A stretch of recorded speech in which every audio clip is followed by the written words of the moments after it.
ठाकरे गट शिवसेनेचे जिल्हाप्रमुख रविकिरण इंगवले यांनी केलेल्या आरोपानंतर नगरसेवक ऋतुराज क्षीरसागर यांनी प्रत्युत्तर दिलं। रविकिरण इंगवले 2022 पासून आमदार क्षीरसागर आणि कुटुंबियांवर सातत्यानं बिनबुडाचे आरोप करत आहेत। त्यातून क्षीरसागर परिवाराला बदनाम करण्याचे षडयंत्र आहे। कायदेशीर सल्ला घेऊन इंगवले यांच्यावर कारवाई केली जाईल असा खुलासा नगरसेवक ऋतुराज क्षीरसागर यांनी केला आहे।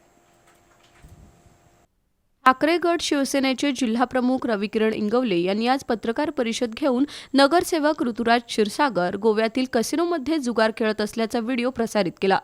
त्यावर ऋतुराज क्षीरसागर यांनी खुलासा दिला। सन 2022 साली एकनाथ शिंदे यांनी शिवसेनेत उठाव केल्यापासून इंगवले यांच्याकडून आमदार राजेश क्षीरसागर यांच्यावर खोटे आणि बिनबुडाचे आरोप केले जात आहेत। 2024च्या विधानसभा निवडणुकीत त्यांनी असेच निरर्थक आरोप केले।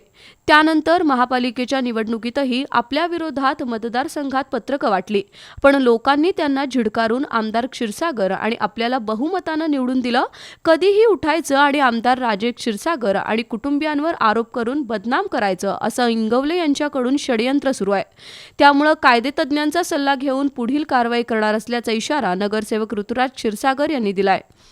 24 मध्ये देखील ज्यावेळेला विधानसभेची निवडणूक होती त्यावेळेला देखील अशाच पद्धतीचं लोकांमध्ये उत्सुकता निर्माण करण्याचा प्रयत्न केला।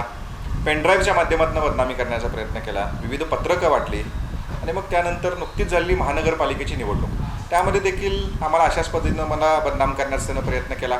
मग त्यामध्ये काही पत्रकं वाटली, काही ऑडिओ क्लिप्स माझ्या या मतदारसंघात त्यानं प्रसिद्ध करण्याचा प्रयत्न केला।